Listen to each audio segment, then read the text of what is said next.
Invisible Man.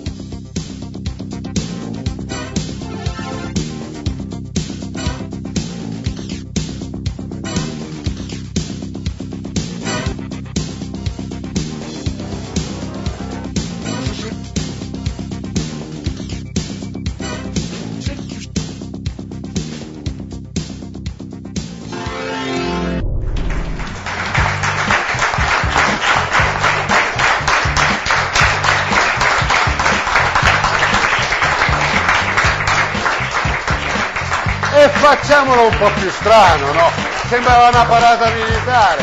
Amici di Spezia, che continui questo applauso, è vero, perché oggi si applaude lo sport e viva Dio, fin quando potremo parlare di sport, di organizzatori, di direttori di sportivi, di gente che ci mette la faccia e non un'altra parte del corpo, allora vuol dire che questa trasmissione avrà un significato e quindi il significato oggi lo comprenderemo meglio da alcune gare che siamo andati a riprendere, ma soprattutto alla finalità di queste gare, perché andare a riprendere le gare serve a niente.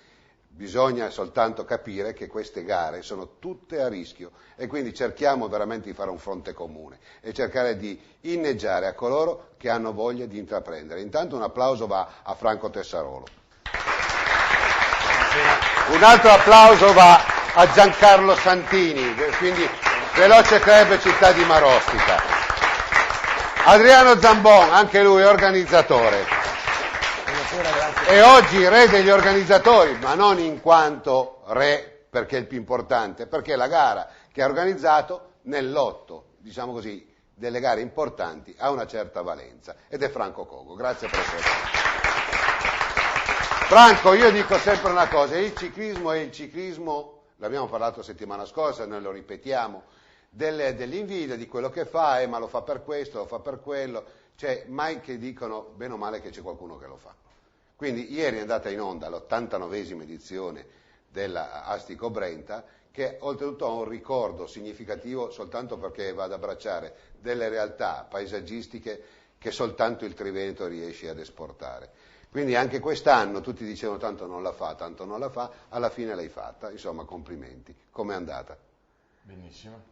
Benissimo, ti ho visto anche molto tranquillo in cronaca. Sì, certamente. Ha avuto un set di corridori importanti, un impegno molto professionistico, perché l'anno scorso li ho un po' tirati le orecchie e quest'anno hanno fatto molto bene, anche se abbiamo trovato l'acqua durante la salita lì dell'Africa, però hanno avuto un ottimo impegno e infatti la media è stata abbastanza alta. Insomma. Ed è stata una bella gara ben organizzata, sì, abbiamo visto tante motostaffette al seguito, insomma una gara di quelle che fa brillare gli occhi. Franco Tesoro, d'altra parte, e la metteremo per ultima la gara di Rosà, per una questione di provocazione, la gara più importante si sa è quella di Cogo, ci mancherebbe altro, ma quello è il presente. Noi cerchiamo di parlare al futuro, quindi chiuderemo poi con questo lotto di gare, con il trofeo che si è svolto a Rosà, perché gli esordienti sono il futuro e sono tanto minacciati. Certo, dobbiamo partire da quella base per poi fare in modo che l'amico Franco Cogo possa avere un lotto di partenti d'eccezione alle prossime edizioni dell'Astico Brenta. Ricordiamo che, tanto mi è venuto in mente perché lui è passato dalla destra a Brenta, a me è venuto un po' una nota di malincuore, l'abbiamo detto in cronaca, la mitica ormai edizione 36 della Comunità Montana va in pensione. Tutta quella bellissima valle che per tanti anni abbiamo cavalcato con abbiamo i ragazzi proprio degli allievi. Marco Moro, che adesso è DS, intanto un applauso anche a Marco Moro, che è DS del Veloce Club Marostica, che poi ahimè, visto l'età insomma che avanza, devo guardare bene sugli occhi le persone e poi dopo mi ricordo e faccio mente locale, non è cambiato molto, c'ha la barba, però ho detto, ma io mi ricordo di te, tu hai fatto anche il Gran Premio Comunità Montana del Brento, tu sai che quest'anno si cala il sipario su questa grande edizione, te cosa ti ha lasciato? Mi ha lasciato dei bellissimi ricordi perché sono, tra virgolette, sono di Bassano, sono le strade di casa e tanta fatica mi ha lasciato però sulle gambe, però erano un set di corse importanti, soprattutto per i corridori che si presentavano al via e per la storia che aveva quella maglia. Tanti l'hanno detto, ma forse pochi lo hanno capito. Noi ci speriamo sempre che la gente possa alzare l'orecchio, ma adesso ti interrogo ancora. Intanto un applauso va sicuramente a Bevilacqua Simone, un applauso. Giancarlo Santini, io sono contento che il Veloce Club Città di Marostica sia venuto in questa trasmissione. Noi siamo in onda da 15 anni, penso che sia una delle prime volte che ho il piacere di ospitarvi, perché vi ho sempre classificati come le società faro perché intanto persone competenti, direttori sportivi competenti, e poi dopo faro perché il Veloce Club Città di Marostica ha una posizione importante per tutto il comprensorio. Avete sfornato bravi ragazzi oltre che campioni li lasciamo da parte, ma soprattutto tanti bravi ragazzi. Io credo che lei debba essere orgoglioso. Certo, è un'esperienza trentennale del Veloce Club Città di Marostica, quindi si capisce che in 30 anni si vivono esperienze anche importanti che rimangono. Abbiamo avuto bravi ragazzi, ne abbiamo tuttora, spero che siamo riusciti anche a creare dei bravi uomini e dei bravi genitori, perché molti di questi sono sposati con famiglia e volentieri ci seguono ancora. Siamo impegnati in tutte le categorie giovanili, dai giovanissimi agli allievi.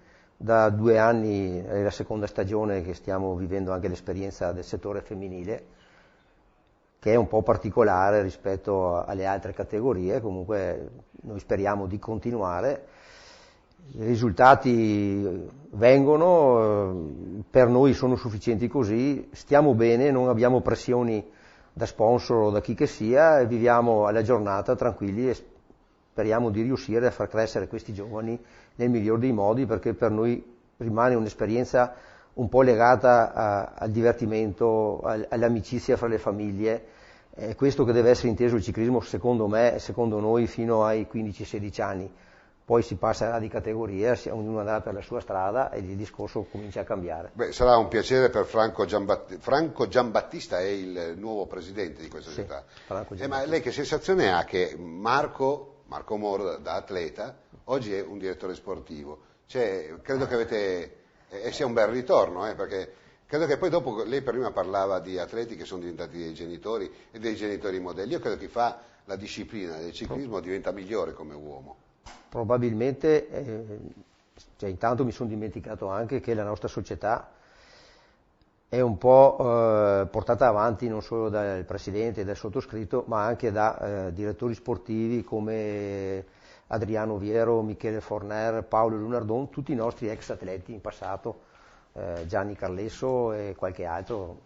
Quindi abbiamo anche, un paio d'anni fa avevo anche tenuto i conti, in 4-5 anni ci sono stati 11 direttori sportivi che erano nostri atleti, che sono finiti in varie società. Sono anche nomi importanti, per esempio posso nominare Ilario Contessa, che era un nostro corridore, e qualche altro, insomma. Che oggi è un affermato. Esatto, il Cisotto dell'Aguadense e qualcun altro che sta facendo il direttore sportivo nelle società vicine. Ecco, noi andiamo avanti proprio anche grazie all'impegno. Stiamo facendo tutti volontariato e quindi i ragazzi lo capiscono, i genitori pure, e finché c'è la buona volontà e finché c'è qualche ricambio si va avanti. È sempre più difficile, però in qualche modo ce la facciamo ancora, insomma. Adriano, si parlava, tu hai inventato insieme a quel grande uomo di Germano Vialetto il Gran Premio Comunità Montana del Brenta, poi dopo anche alle 6 giorni, bisogna dire la verità, quello che è. La storia, insomma, non è che si possa riscrivere a piacimento, no? Penso che anche tu abbia un dispiacere che questa manifestazione si concluderà il 22 di settembre con il Trofeo dei Martiri. Ma si conclude il 22 settembre perché finisce il 2013 o non si fa più? No, poi dopo non si farà proprio più, andrà in cantina se qualcuno avrà voglia di rimettersi in discussione, però voglio far parte di quelle gare che hanno creato veramente un pozzo di cose. E oggi è strana la vita. Cogo ha attraversato tutta la Desta Brenta con la sua gara. Franco Tessarolo arriva dal Gran Premio Comunità Montana del Brenta e da lui stesso ha detto: ho imparato molto e posso organizzare, ecco. E anche questo vuol dire, non è che sia morto il Gran Premio, vive comunque nelle persone che hanno preso passione, un po' come Moro. Certo. No, mi riferivo prima al discorso che faceva Santini. Santini lo paragona a un direttore sportivo che dà 30 anni, non so quanti anni, sia dentro al Veloce Club di Città di Marostica. Io ho sempre detto che per Città di Marostica, per Marostica Società, Santini è come la Panda, se non ci fosse bisogna inventarla. Bisogna fargli un applauso qua. Prima di dare la linea, per una questione cavalleresca, è vero, prima di dare la linea alla gara di Franco Cogo, io qua vedo delle ragazzine, tieni qua il microfono, poi lo passi, tieni, e bisogna presentarle perché le ragazze, no, è una innovazione del Veloce Club Città di Marostica, so che ci sono altre società che lo fanno, perché dare un'opportunità alle donne credo che sia il doppio anche dell'impegno, perché pochi ci credono, i più anziani meno, perché quando vedono il ciclismo femminile, io odio coloro che dicono non è assolutamente ciclismo, non ci fossero loro non canteremo vittoria quando sono le Olimpiadi, quindi bisogna dire la verità. Allora io vorrei che fate un giochetto, nome e cognome, ve le passate voi il microfono, vicino dimmi nome e cognome davanti alla telecamera. Elena Tombolato. Deborah Rossi. Campagnaro Gloria. Alzati in piedi di dietro così vi vedono. Favero Sofia. Virginia Grego. Nome che mi pare che... Degna Isabella. Sofia Siviero. E un applauso. Mi ricorda qualcosa? Grego, vero Franco? Ruote grasse, ci ricordano ruote grasse, Ruote il papà. Settimana prossima parleremo molto di ruote grasse con il ciclocross. Tornando a te Franco. Una bella gara, adesso andiamo a vederla, una cronaca un po' lunga, ma lo meritava. Di solito le cronache nostre durano 10-12 minuti, ma questa per intensità, ma anche per, diciamo così, vigoria tecnica degli interpreti, con queste lunghe fughe, poi riassorbite. Questa gara tenuta comunque in una maniera abbastanza importante, perché se no si allungava come lo scorso anno, erano veramente tragiche. Però abbiamo dovuto fare veramente un documento che dura oltre 20 minuti, quindi ce la godiamo insieme e poi dopo la commentiamo in studio, ok? Con le immagini siamo proprio a documentare, credo, una delle pagine più belle del ciclismo a livello oramai quasi professionistico. Qua siamo di Under 23 Elite, sotto la grande regia di Franco Cogo, 89esima Astico Brenta.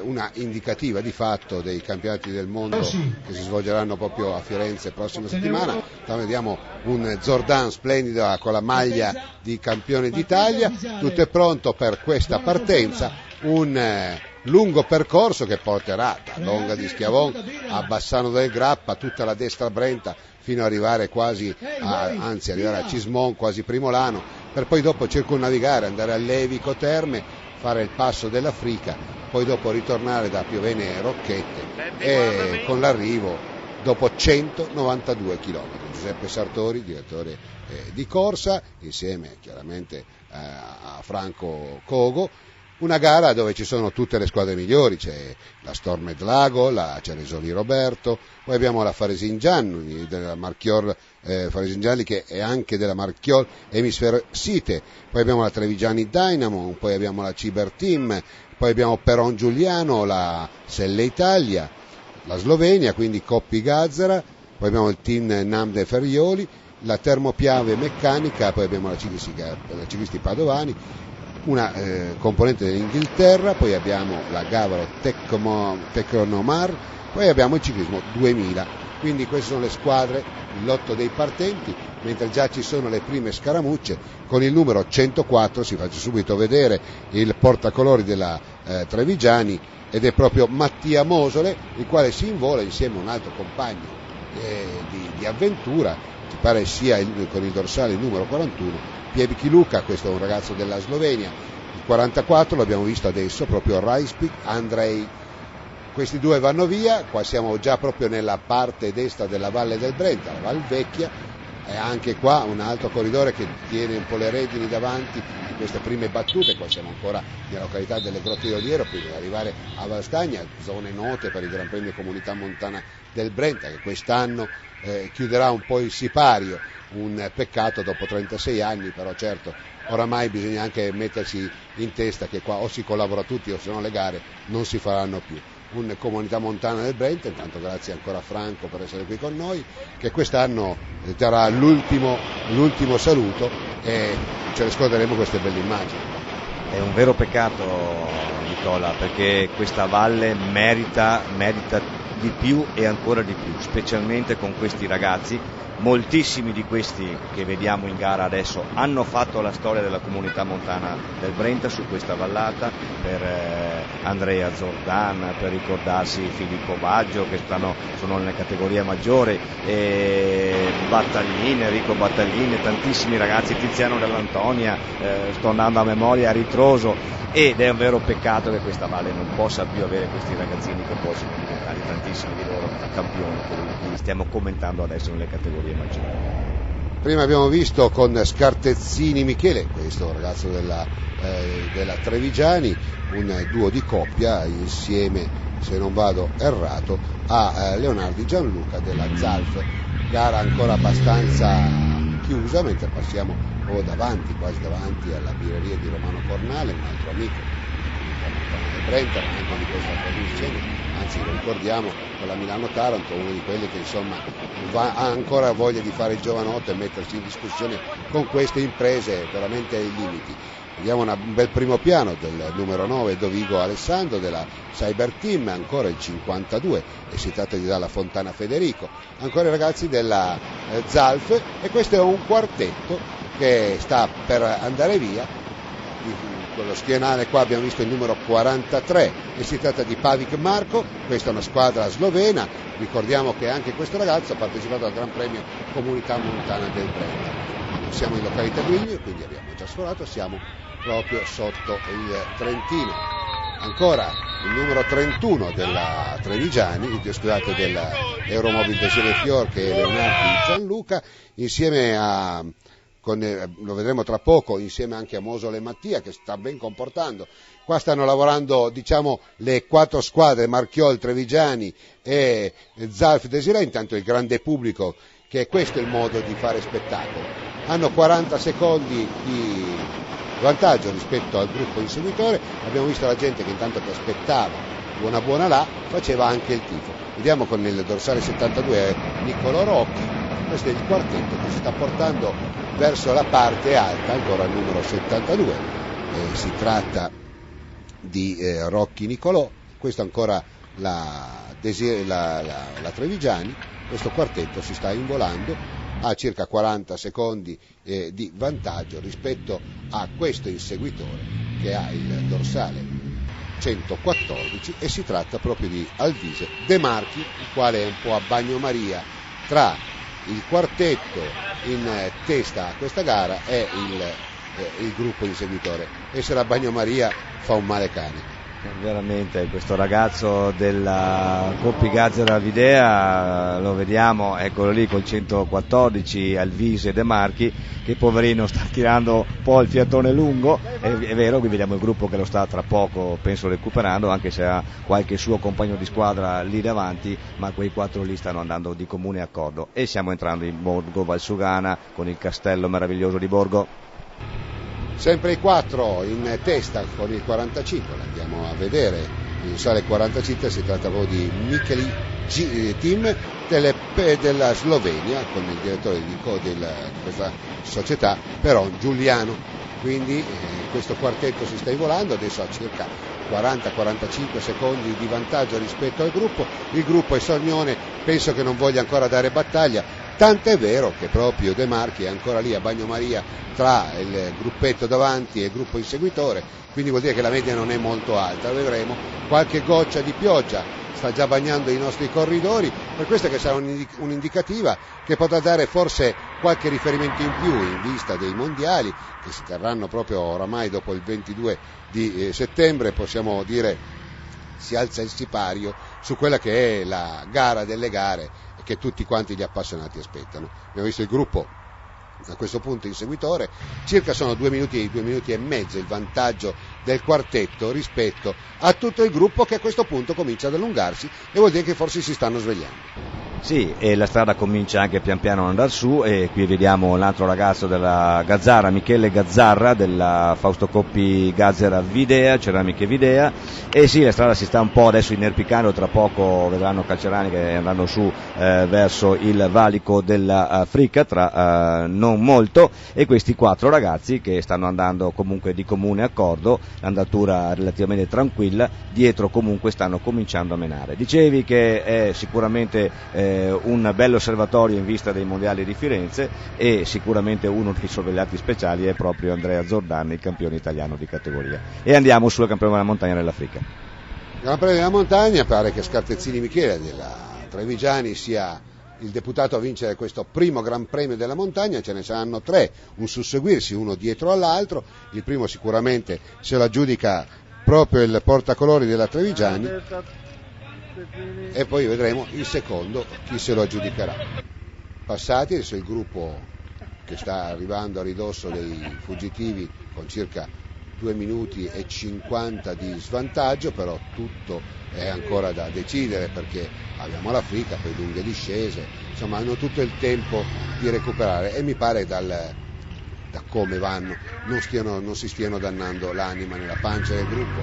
Vediamo Andrea Zordan, portacolori, campione italiano, già detto, io lo ricorderò sempre in una tappa del Gran Premio Comunità Montana del Brenta, vincere con un urlo di grande gioia nella tappa forse più dura di tutto il lotto, quella di Solagna. La ricordi, Franco? La ricordo molto bene, l'urlo di Andrea al traguardo, veramente una delle tappe più terribili, con una salita ripetuta tantissime volte, uno strappo molto importante. Qui siamo all'Africa, prima era il Gran Premio della montagna del Bosentino di seconda categoria, mentre il valico dell'Africa è una prima categoria, e li vediamo come vengono su sgranati anche i battistrani. E quindi Scartezzini si porta in vantaggio, quindi 2 Gran Premi della montagna per lui. Poi man mano anche il gruppo che è, diciamo così, in caccia si sta veramente un po' sta esplodendo, però tutto il tempo per rientrare ce l'hanno. Vediamo poi Gianluca Leonardi a dirti che cerca di riaggregarsi al gruppetto, li vediamo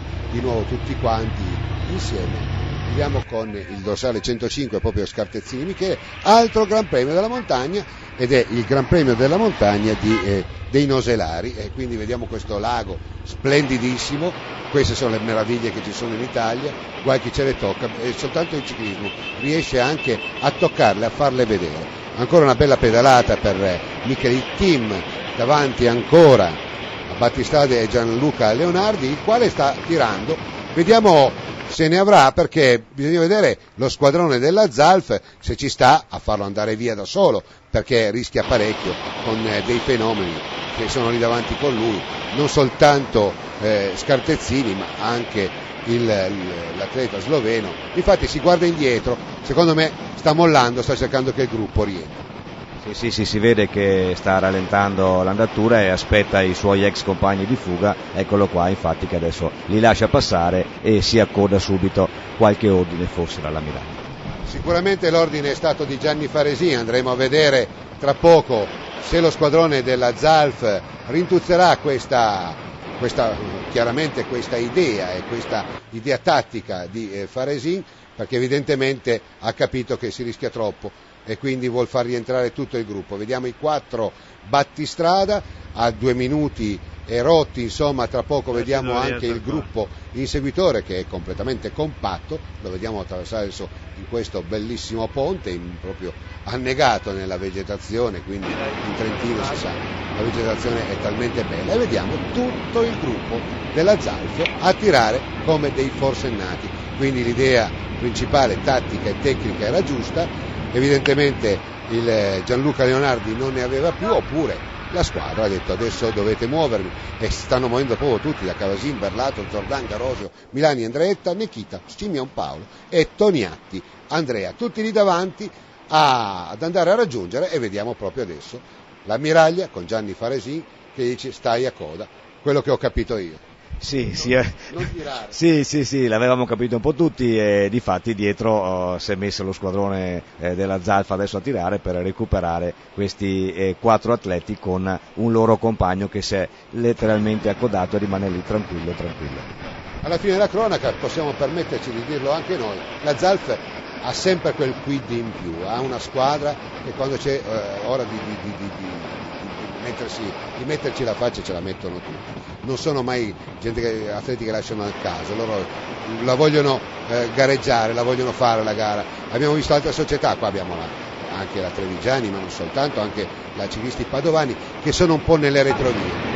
Ecco, in 40 secondi hanno già beccato 2 minuti nel giro di pochissimi chilometri, siamo già a Breganze, già nella parte viva del finale di questa gara, mancano circa 30 chilometri alla conclusione, ricordiamo che c'è da fare ancora la Rosina e quindi il terzetto a questo punto, perché oramai possiamo dire che Gianluca Leonardi non tira più perché aspetta il suo vagone, aspetta il treno della Zalf e poi chissà, ci sarà sicuramente una grande volata.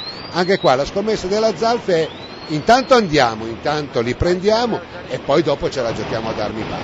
Ad armi pari nella volata vuol dire giocarsela negli ultimi 300 metri, 250 metri e quindi già ipotizzare un'eventuale volata con tutti i rischi che ne comporta, insomma fa di questa squadra una squadra importante, una squadra che ci crede proprio nel mestiere del ciclismo. Siamo alle porte di Marostica, quindi tra poco svolta a sinistra e Valle San Floriano con la salita, che io non direi più la salita mitica sono il Pordoi, sono altre, questa non è una salita che fa grande selezione, però possiamo dire che è la salita dell'Accademia del Ciclismo. Sì, è vero, poi c'è blasonata, diciamo, più che altro, non è una salita impegnativa, è uno strappo e in questo caso lo percorre una volta solo, ma attenzione, ricongiungimento proprio ai piedi della salita della Rosina che porta su alla chiesetta del ciclista. Su proprio, ecco, vediamo infatti la Zalf, attenzione ancora adesso l'atleta sloveno, mi sembra che ci prova a tenere duro ancora lì davanti, ma dietro hanno detto di no. Quindi un saluto anche a Gaetano Nardon, a proposito della chiesetta, ma non soltanto, anche un ristorante che ormai è un mito per tutti coloro che non soltanto amano il ciclismo, ma per tutti coloro che amano la buona cucina come il sottoscritto. Abbiamo visto oramai situazioni, si può dire, di quasi gruppo compatto, c'è una discesa abbastanza tecnica, ma poi c'è ancora una quindicina di chilometri in piana, per cui faranno tempo tutti i corridori a rimettersi tutti quanti in gruppo compatto. Vediamo questa difficile discesa, non molto pericolosa, molto tecnica, e la vediamo anche come va via il ragazzo della Slovenia, insomma veramente questo è Pibernik Luka che sta andando via come una fusetta, anche un modo molto pericoloso secondo me di andare in bicicletta. A questo punto svolta a destra per 9, mancano veramente pochissimi chilometri, 10 chilometri all'arrivo e qua oramai è cosa fatta, li vediamo tutti in gruppo, vuol dire che l'alchimia della Zalf ha suscitato grande interesse da parte degli atleti, ma nulla da fare perché purtroppo per la Zalf, ma bene per lui, vince Fabio Chinello della Marchiol Emisfero Site, che hanno fatto veramente una gara di grande pragmatismo. Zordan Andrea purtroppo secondo per lui, ma comunque con il beneficio da parte nostra di aver fatto una grande gara. Bertazzo Liam della Travigiani Dynamo al terzo posto, poi dopo seguono Nikita Pibernik, Tonin Stefano, Gianni Nikin Colo del Matteo e Morik Matej della Slovenia. Andrea Zorzan, mentre Morik, lo ricordo, vincitore anche lui in una tappa a Solagna proprio con il Gran Premio Comunità Montana del Brenta. Tanto pubblico, e questa è la cosa principale, quindi sono queste le cose da far vedere, una Astico Brenta confezionata magistralmente, ma soprattutto una Astico Brenta con tantissimo pubblico, e vediamo il podio con Chinello, Zordan e Bezzazzo.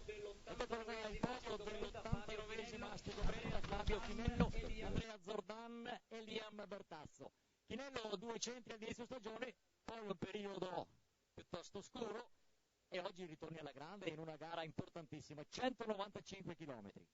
Sì, è un periodo scuro in cui comunque i risultati sono venuti, non sono venute le vittorie.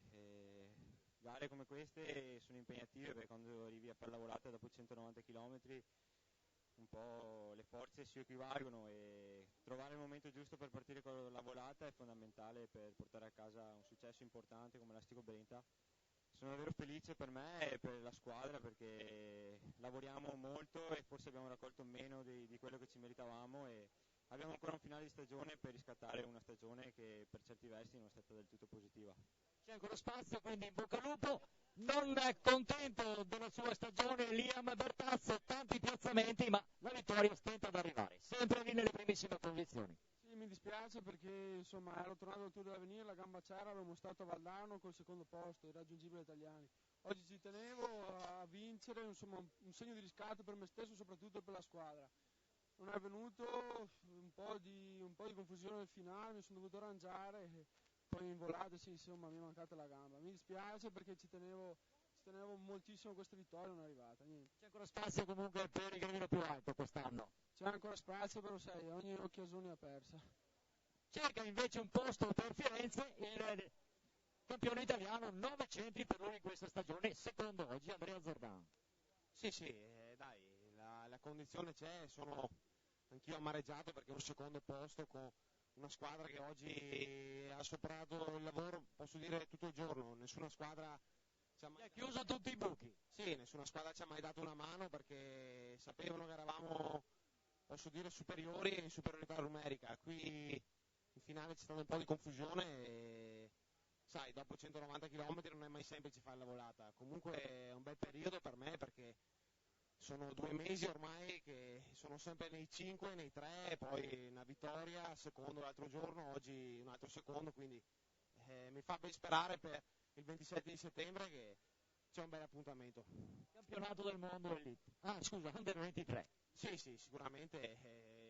Lì è il sogno di ogni Under 23 parteciparvi e penso che con la stagione che ho fatto e che sto facendo penso di meritarmi un posto.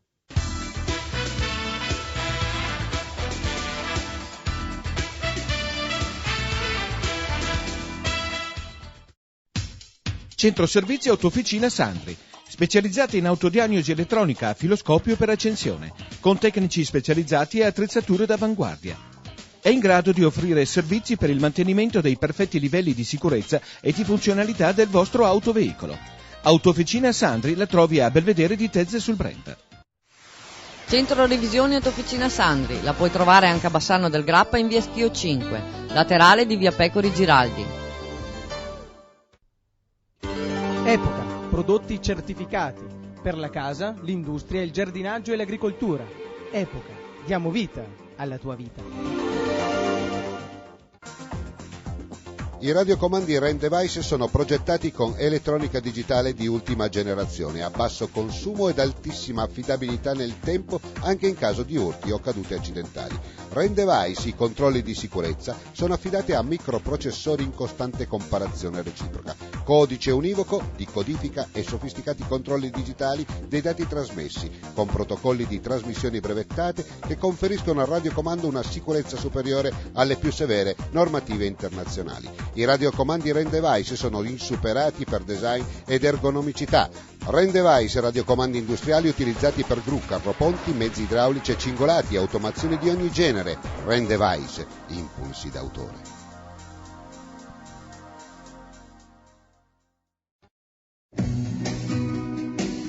FIS, porte basculanti, chiusure sezionali, serrande, cancelli estensibili, chiusure tagliafuoco. FIS, la qualità e le eccellenze di un marchio prestigioso.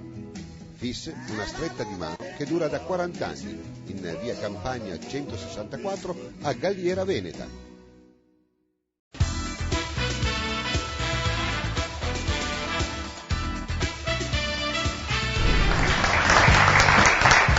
E grazie al nostro regista, è vero, Loris Frigo. Ragazzo giovane ma pieno di volontà, una bellissima gara, beffata la Zalf. Io credo che se qualcuno debba rammaricarsi è proprio Zordan perché la Zalf si è fatto un mazzo tanto in questa gara. Sì, hanno fatto, diciamo, da 9 all'arrivo un grande inseguimento per i ragazzi. Esagerato. Però, come al solito, si resta beffati. Ma stai attento, ma cosa cambierà il prossimo anno nelle squadre dilettantistiche? Si sentono delle voci? Ma il problema è che le risorse sono sempre meno, quindi tutti quanti stanno riducendo i corridori e quindi... Ma come mai nel calcio questo problema non c'è? Non mi vengono a dire questione di visibilità. La visibilità ce l'ha la Serie A, la Champions. la B, la C e le seconde divisioni non hanno questa grande visibilità, ne ha più il ciclismo grazie a questa trasmissione, grazie anche a Teleciclismo e ad altre trasmissioni che vanno in onda. Cioè, voglio dire, non mi vengono a dire che manca la visibilità. Non è quello, il problema è che purtroppo stiamo vivendo un momento molto difficile e le aziende stanno un po' chiudendo i rubinetti, quindi non ci sono risorse e siamo costretti di organizzare quello che si può. Le cose sufficienti, basta. Ma dimmi la sensazione più bella che hai avuto ieri, alla partenza, a parte questi corridori, anche corridori di una certa levatura. Ogni volta che si organizza, io voglio dire, c'è la preoccupazione, sono delle emozioni che si susseguono. Ma diciamo che ormai io sono collaudato, quindi non è che su ogni gara l'emozione più grande è vedere la grande fuga, come anche quella di ieri, l'ultima fuga mi avevo convinto che quello riusciva a vincere, invece purtroppo la Zalfa ha fatto un grande treno e il ragazzo è rimasto a bocca asciutta, insomma. Franco, tu l'hai commentata, questa gara è stata una gara un po' straordinaria per certi versi. Sulla Rosina si sono tutti raggruppati. Sì, abbiamo visto il grande lavoro, come si diceva prima, della Però Gianni Faresi secondo me ha detto... lì quando si è visto chiaramente, insomma, che il ragazzo un po' non ne aveva, ma anche c'è stato un ordine ben preciso. Difatti abbiamo visto subito dopo lo squadrone della Zalfa, tutto quanto in testa al gruppo, a riportare sotto il resto del gruppo, ma soprattutto al di là del profilo tecnico della gara in sé per sé, sono state la bellezza dei paesaggi che sono stati passati, veramente una cosa, cioè chi si guarda questa gara lo deve fare anche solamente per l'opera d'arte nella natura dove è passata sta cosa. Io farei passare di nuovo il microfono a Moro. Complimenti a Franco Cogo per i posti in cui ha fatto la gara. Sì, però è vero, Giancarlo, tu te ne intendi un po' di ciclismo, però è vero che nel ciclismo ci sono tanti malumori, gente che parla sempre, non so, critica o dice ma perché, cioè, non c'è mai una solidarietà per coloro che organizzano, per coloro che insomma si muovono nel tessuto veramente anche ostico del ciclismo. C'è sempre questa convinzione dello sparlare che non va bene, secondo me. I meriti bisognerebbe cercarli sul campo. Certo, e riconoscerli, perdonami, sul campo. Certo. Ma è una sensazione che si vive, perché organizzare gare credo che è sempre più problematico. E anche avere un vivaio. Anche avere un vivaio, ma anche organizzare gare, no? Per cui qualche volta si sentono anche i genitori che dicono ma qua non ci sono le norme di sicurezza. Noi tagliamo anche, diciamo state attenti. Ringraziamo il Signore che intanto fanno ancora qualche gara, perché come hai detto tu prima, si rischia di non avere la comunità montana l'anno prossimo. In provincia di Vicenza, se togliamo le gare che fate voi come comunità montana, andiamo proprio a zero, credo che ce ne siano 4 o 5. Una la organizziamo noi anche a domenica, approfitto per ricordarlo, il Gran Premio Trattoria della Zita per allievi, ma per allievi quest'anno in provincia di Vicenza credo ne abbiamo fatte 2 o 3, ce ne sono ancora 2 fino alla fine dell'anno, sono saltate quasi tutte. E quindi bisogna riconoscere che chi si impegna ad organizzare delle gare, a questi va riconosciuto, questi vanno elogiati e sostenuti, e in qualche maniera bisognerebbe anche che trovassero un po' di più riscontro anche nelle varie amministrazioni comunali che ci sono, perché è vero che gira poco denaro, però c'è sempre un riscontro, no? Io ieri ero a Borgo Valsugana per la Coppa d'Oro degli allievi e mi sono fermato, ho visto passare l'Astico Brenta verso le 2:30 e poi sono tornato a Marostica per vedere il finale, però se teniamo conto del giro che hanno fatto, come viene presentata, come la vedranno, come l'hanno vista in televisione, insomma dà qualcosa, c'è un ritorno di immagine, quindi bisognerebbe proprio che ci fosse un impegno più largo, non solo ristretto a quei pochi sponsor che ormai sono sempre i soliti, sono gli appassionati. Io dico che fare la politica, specie locale, o si ha una visione di quello che vuoi fare, o se no si rischia di cadere nel ridicolo anche, nel senso che quasi sempre, spesso, caro Adriano, non succede forse con le vostre organizzazioni, perché voi siete stati un po' baciati dalla fortuna a tua altezza e lui a Rosà, avete trovato delle amministrazioni molto sensibili. Diverso è invece il fatto che tante amministrazioni, anche nuove, si lamentano sempre sul fatto che gli altri hanno lasciato i buchi, ma diciamo che oramai è una circostanza ridondante, sempre gli altri, sempre gli altri. Io credo che ci sia poca volontà di far praticare sport, perché lo sport intanto aggrega, intanto unisce, non elimina. Certo. Lo sport comunque contribuisce con la propria disciplina a creare degli uomini, come diceva prima Giancarlo Santini. Io non posso pensare che tutti i comuni non abbiano i soldi per poter dare una mano agli organizzatori. Credo che tanti comuni ci facciano, oppure pensino che spendere per lo sport non sia un investimento.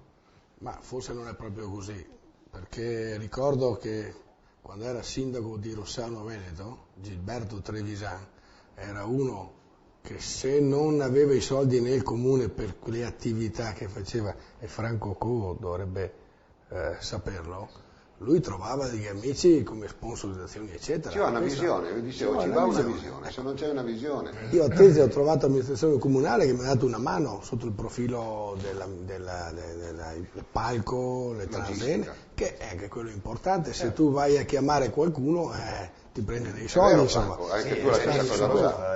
La stessa cosa lo sa, perché è chiaro che anche le amministrazioni comunali, legate come sono un po' dal patto di stabilità, un po'... ma se danno dei servizi, sì, però soldi, trovare amministrazioni che ti ascoltano, che Rosà, il sindaco Paolo Bondignona, è molto attento ai giovani, allo sport, non a caso poco tempo fa sono state insignite come città europea per lo sport, per la grande quantità certo. Di ovviamente strutture, ma anche di sport praticati. È chiaro che poi allarga le braccia quando dice non ci sono risorse, però sono qua, chiedetemi cosa vi serve e io vi do una mano. Effettivamente dalla Polizia Municipale di Rosà, che sono stati grandissimi, il fatto di gestire un po' di logistica, tante piccole cose che, come diceva Adriano, chi organizza sono togliere delle risorse che servono dall'altra parte, certo. Quando invece è tutto riguadagnato, quindi trovi queste amministrazioni non puoi non ringraziare e non certo. Far presente che esistono anche realtà diverse. Io direi di mandare in onda la gara di Rosà, ricordiamo esordienti primo e secondo anno, e fate attenzione, nel circuito cittadino 2 km 800 metri è fatto ed è circondato da ciclopiste vere, non finte, sia a destra che a sinistra, sia da una passo che dall'altra parte della carreggiata. Questo è un simbolo, secondo me, di grande civiltà, perché una pista ciclabile è segno inequivocabile che in quella città c'è una civiltà importante, perché la civiltà parte proprio da civis, quindi se le civiltà non progrediscono anche con queste opere non si possono chiamare tali. Quindi andiamo con Rosà con questa bellissima gara.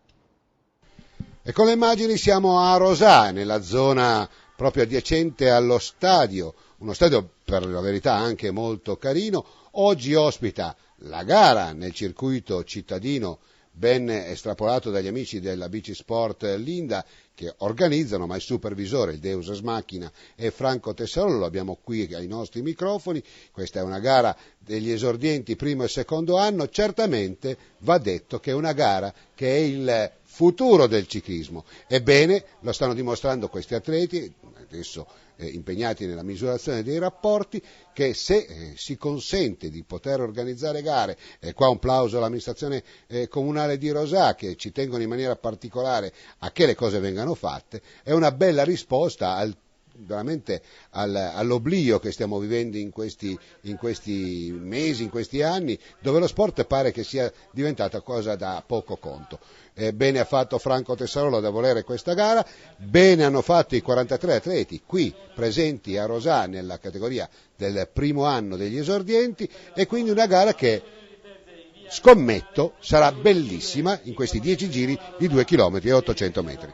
Sì, un saluto a tutti quanti gli appassionati di scratch del ciclismo, di questo ciclismo che è quello più puro dal quale poi si costruiscono le basi per i campioni del domani. Siamo a Resà, un ringraziamento l'ha già fatto all'amministrazione comunale, il sindaco Paolo Bordignon che si è adoperato in ogni modo, ci ha asfaltato le strade il venerdì perché veramente ha fatto le cose alla grande, ci ha supportato in pieno, quelli della BC Sport che hanno messo i volontari che da sempre seguono tutte le gare della BC Sport e qui i genitori, un grande applauso ai genitori dei ragazzi che ci hanno dato una mano grandissima per promuovere ancora una volta questo sport che da un po' di tempo a Rosà manca, non c'è più una società ciclistica che fa crescere i ragazzini, ci ha pensato la BC Sport e tantissimi ragazzi di Rosà che sono all'interno del sodalizio di Tese sul Brenta guidato da Guerrino Polo. Siamo in un circuito di 2 km 100 metri ed è in palio il terzo Gran Premio Città di Rosà e soprattutto il trofeo Autofficina Sandri, centri di revisione del nostro carissimo amico Adriano Lago che poi è anche un grande amico del ciclismo e dello sport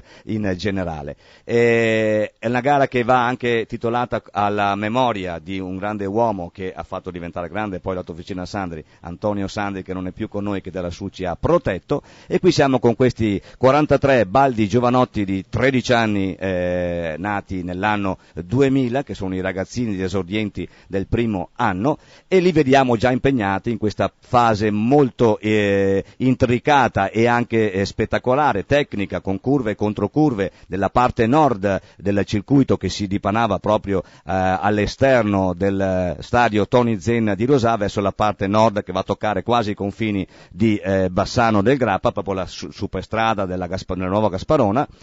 E tra i quali qui vediamo i soliti nomi che magari fanno parte delle classifiche di ogni domenica, tra i quali riconosciamo Giovanni Sergiano della Cartura Nalin, il compagno di squadra Gianpietro Scalabrin e poi i ragazzi veronesi Riccardo Lancerotto della Cage, Veloce Club Silvana, Enea Righetti dell'Ausonia CSI Pescantina. Qui vediamo la parte del tracciato che è un po' più in mezzo al verde con i prati, i campi da una parte che è via Carpellina che porterà gli atleti verso lo stadio Tony Zen e sono gli 800 metri diciamo per loro rilassanti perché sono in leggera discesa, quasi un bel rettilinone lungo che li porta poi nell'ultima fase, anche questa un po' intricata con curve e controcurve che immette nella parte esterna che circonda la pista di atletica dello stadio Tony Zen di Rosà. Ecco, infatti li vediamo adesso che tra poco svolteranno a destra, sono più o meno all'altezza dell'ultimo chilometro di questo circuito cittadino di Rosà, gruppo ancora compatto, qualche piccola scaramuccia, siamo all'ultimo chilometro e siamo proprio con i 7 ragazzi che alla campana dell'ultimo giro hanno dato il via a questo tentativo che non era riuscito a partire prima, tutti i vari tentativi rintuzzati, il primo gruppo inseguitore scusate che sta tentando di rientrare, ma siamo già immessi nella parte esterna dello stadio, ecco li vediamo i ragazzi dell'Ausone che tentano di recuperare sui 7 battistrada ma non ci sarà nulla da fare perché loro entreranno dal curvone appunto esterno allo stadio, entreranno nel rettilineo d'arrivo posto in via Monsignor Filippi, questo ormai è il terzo gruppo un po' in ritardo, infatti sono un po' anche rallentati nella loro azione, siamo al curvone finale che immette i ragazzi nel rettilineo finale, attenzione Veloce Club Silvana ma c'è Giovanni Sergiano che con un colpo di reni potentissimo brucia il ragazzo della Cage Veloce Club Silvana Riccardo Lancerotto, in terza posizione Davide Canevarolo, Jacopo Bortolan, Leonardo Panozzo, Gianluca Pasin, Filippo Patrian, Marco Grendene, Cristian Bonanni, Geremia Barattin. Ecco i ragazzi del secondo gruppo, i primi ritardatari che arrivano in questo momento. Bravo, attenzione perché andiamo subito con la prima intervista a Giovanni Sergiano. Facciamo ancora un applauso, siamo alla 6ª vittoria Giovanni, sarai felicissimo. C'è qualcuno a cui vuoi dedicare questa bella vittoria? Sì, quest'anno è la 6ª vittoria su strada, che sommata alle 5 in notturna mi viene fuori una bella stagione. Questa vittoria la dedico al mio direttore sportivo, a tutta la squadra e alla mia famiglia che mi ha supportato in tutti questi mesi. Bravo, grazie, ancora un applauso a Giovanni Sergiano, Cartura Nalin, vincitore qui a Rosà oggi, bravissimo, ciao. Ed eccoci con la seconda gara di giornata.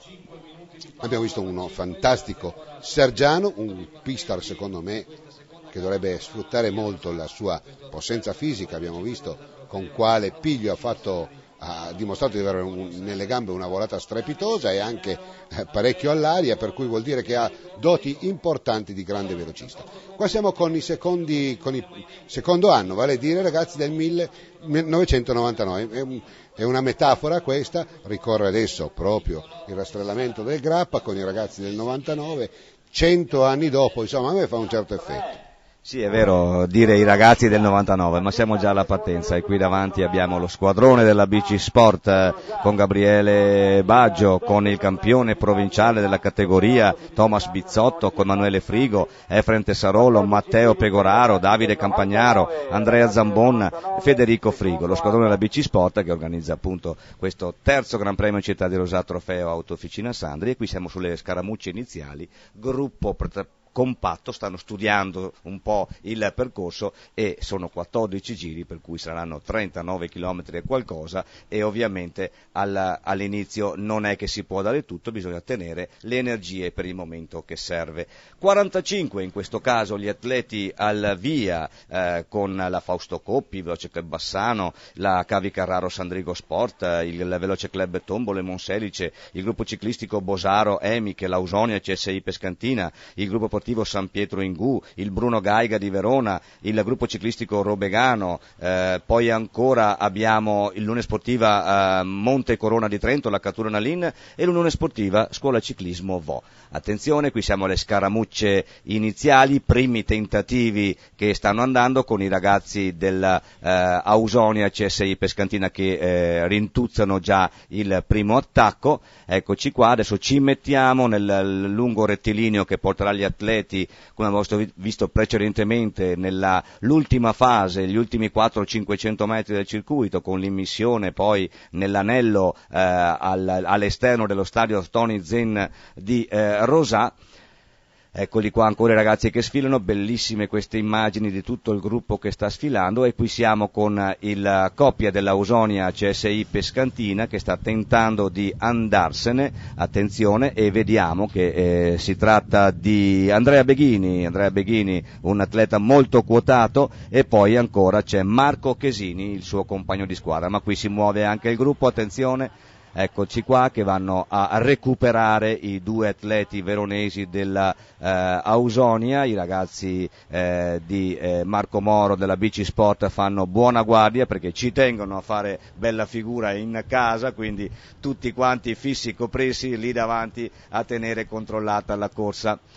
Ecco che ci mettiamo appunto ancora nella fase nervosa del circuito, quella più a nord dello stadio Tony Zen, gruppo adesso che è ritornato compatto, siamo sulla coda del gruppo in questo caso, mi sembra con un ragazzo della Sandrigo Sport, eccoci qua, bene, ancora in mezzo al gruppo si mena veloce, con questi ragazzi cominciano già a dare molto, la muscolatura sta crescendo, qui vediamo Edoardo Bizzotto, e qui abbiamo già il tentativo, credo forse quello buono, Matteo Pegoraro, BC Sport, con Giacomo Leardini della Ausonia CSI Pescantina, siamo a 4 giri dal termine e sono partiti loro due. Qui davanti vediamo Efren Tessalore della BC Sport con il compagno Emanuele Frigo che controllano il gruppo, hanno ovviamente un compagno di squadra lì davanti e stanno controllando. Ancora Leardini con a ruota Matteo Pegoraro che si immette adesso nella parte esterna dello stadio negli ultimi 300 metri di gara e passa lui a condurre. Qui ancora il gruppo con i ragazzi del Veloce Club della Scuola Ciclismo Vo che tentano di riportarsi sulla coppia di testa, ma siamo già a 20 secondi di vantaggio e sarà dura andarli a prendere perché quelli due lì stanno menando veramente sul serio. Ovviamente Matteo Pegoraro corre in casa, è un rosatese della BC Sport e qui ci tiene moltissimo a fare bene in casa sua. Immagini ancora di Giovanni Sergiano, contentissimo, vincitore alla sua sesta vittoria, ma attenzione perché Leardini non ce la fa a tenere il ritmo di Matteo Pegoraro, 10 secondi li ha già rubati al suo ex compagno di squadra e tenta adesso Luca Coatti di riportarsi, ha visto il compagno di squadra che si è staccato dalla testa della corsa, ci prova lui adesso a rientrare, siamo a 2-3 giri dal termine, in questo caso 2 giri dal termine, ecco ancora nell'ultima curva che immette nel rettilineo finale Matteo Pegoraro. siamo a 2 giri dal termine, ecco qua i ragazzi della BC Sport hanno recuperato anche Luca Coati che tentava di riportarsi sul battistrada, bellissima, emozionante prova di Matteo Pegoraro che ha ridotto in questi 2 ultimi giri a 10 secondi di vantaggio, vedremo se ce la fa, siamo all'ultimo giro, ingresso nel rettilineo finale di via Monsignor Filippi, vedremo se Matteo ce l'ha fatta a tenere quei piccoli 10 secondi di vantaggio alla campana dell'ultimo giro o se il gruppo è riuscito a recuperarlo. Attenzione, ecco le motostaffette ed è lui che si mette nel rettilineo finale, Matteo Pegoraro, il gruppo alle spalle, emozionantissimo, ce la farà Matteo Pegoraro, 10 metri solo di vantaggio, ma non molla, non si gira e va a braccia alzate a vincere il terzo Gran Premio Città di Rosà, trofeo Auto Officina Sandri con il gruppo alle calcagna, veramente entusiasmante. Matteo, è inutile dire che sei felicissimo. Sì, ci sono riuscito finalmente. Gliel'hai fatta vedere papà Enrico, Sì, ho provato a fare come faceva lui alla mia età e finalmente ci sono riuscito.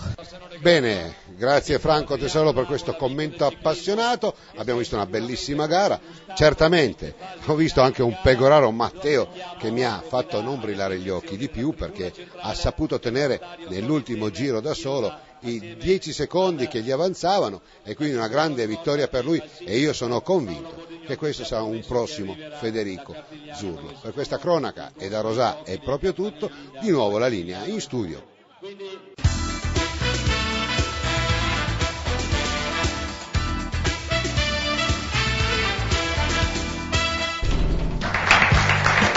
Ma fatelo più forte!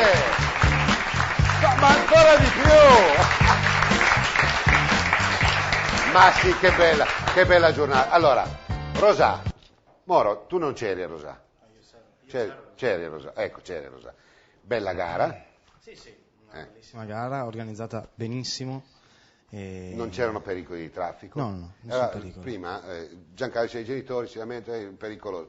Questo è un significato. Sì, cioè nel senso... Ci sono organizzatori ancora che... Sì, ma... Ovviamente, nel senso, io ho avuto la fortuna che adesso parliamo di organizzare qui, di avere tutti quanti gli organizzatori e le ho fatte tutte quante le corse, anche elastico ho fatto. E sì, le corse nella vallata sono belle, sono stupende. Non ho avuto il tempo di guardare i panorami perché ero lì a far fatica, però... Ma io dico, ma stai attento, ma è vero che c'è il problema della sicurezza su tante gare. Allora, bisognerebbe fare un ranking, poi dopo io non voglio che parlate voi, neanche tu Cogo, perché sennò poi dopo tu so che vai brutto, no? Però bisogna fare un ranking di coloro che sanno organizzare e quelle creare un censimento, più bravi, meno bravi, per poter dare anche dei contributi, perché no, della Federazione Ciclistica Italiana, perché in quelle gare c'è maggior sicurezza di altre. Sì, quello sicuramente, ovviamente capisco anche i problemi che si può avere con un Astico Brenta, però è una corsa di 200 km e in linea per lo più, quindi da tenere chiusa tutto quanto è molto difficile. Poi in strada troviamo gente educata, ma troviamo gente anche non hai detto la cosa bella, tu ti faccio fare l'applauso, perché qua, fate l'applauso, perché qua sfondi una porta aperta. Ricordiamoci amici, noi facciamo sport, allora non voglio che la gente comune debba sapere tutto, ma se c'è una gara ciclistica c'è una macchina, un furgone, inizio gara e fine gara, in quel lotto non può entrarci nessuno al traffico, ci sono le motostaffette, chi entra in quel lotto è come facesse un'invasione di campo, oltretutto rischia la vita a lui e la fa rischiare purtroppo anche ai ciclisti, quindi tutte le gare sono nulla ostate. Tutti lo sanno, però nelle scuole guide queste cose non le dicono spesso. Andiamo invece col campione italiano, tu parli a nome di tutti chiaramente, campione italiano di cosa intanto? Non sta a dirmi di calcio perché di inseguimento a squadre su pista. Ecco, ti piace la pista?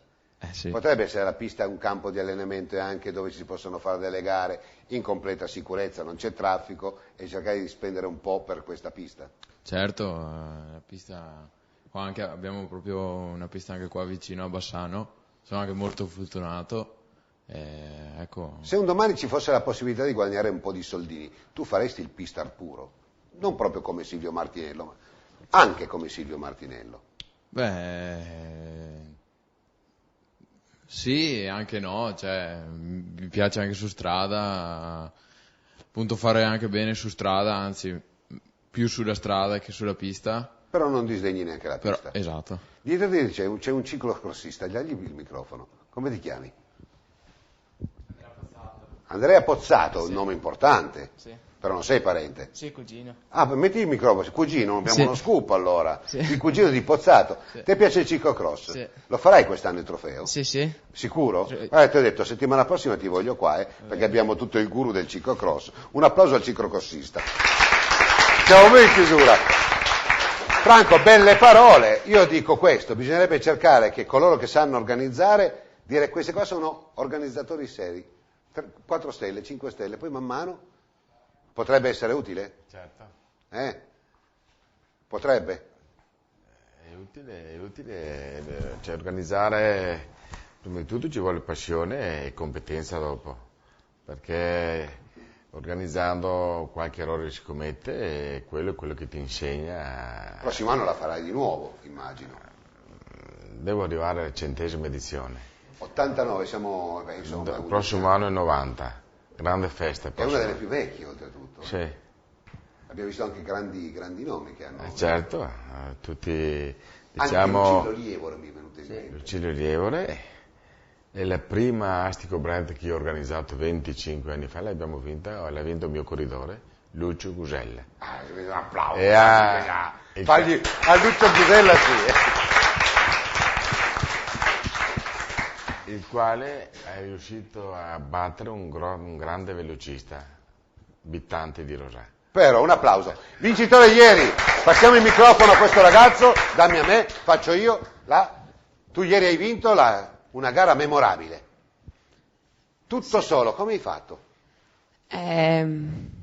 Ho provato. Come hai provato? Mancava, allora avevi un vantaggio di 32 secondi. Poi mancavano 3 giri ed era ridotto a 24. Mancava 2 giri, era ridotto a 12 secondi. Tu hai mantenuto in 2 giri, fai conto quasi 2 giri, e hai perso soltanto 6 secondi in un gruppo che andava a tutta. Cioè, guarda che mi hai fatto emozionare, e a me è difficile. Dimmi nome e cognome. Pegoraro Matteo. Sì, allora la mia squadra mi ha aiutato. Mica tanto gli ultimi giri. Comunque bravo. Un applauso perché è pragmatico.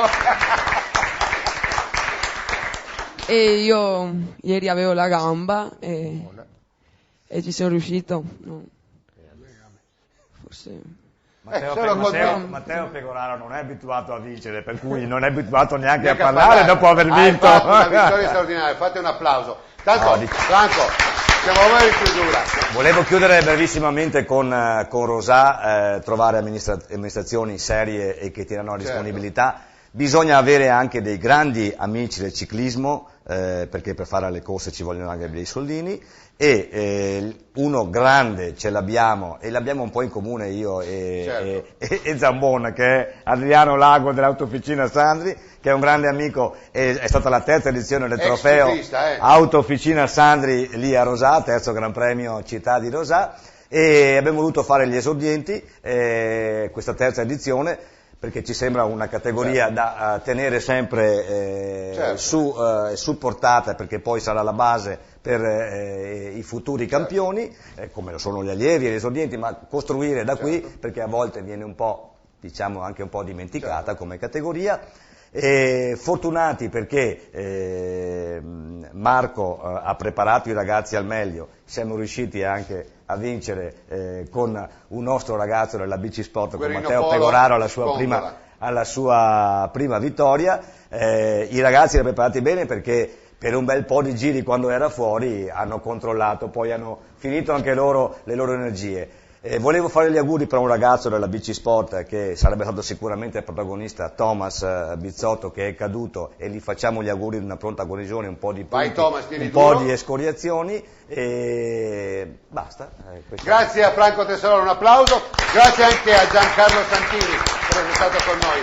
Ti aspettiamo ancora in questa nuova epoca del Veloce Club Città di Marostica. Grazie anche ad Adriano Zambon e a Franco Cogo. Allora, arrivederci al prossimo anno. Insomma, con questa bella, che oltretutto ha meritato anche l'interesse della RAI, è già qualche anno che va in onda, quindi non è poco, È vero Franco, sarai contento? Sì, certo. Ecco, certo, non spotteniamoci troppo. Un grande applauso a tutti e come consuetudine noi vi diamo l'appuntamento a giovedì prossimo, parleremo anche ancora di ciclocross perché oramai le ruote grasse stanno veramente prendendo fuoco perché a ottobre ci sarà un bellissimo calendario, pensiamo al Trofeo Triveneto che tiene duro grazie a Giacomo Salvador e noi saremo qua a commentarlo ancora una volta. Buonasera a tutti e buonanotte. Ciao Marco, tutto bene? Un applauso, grazie.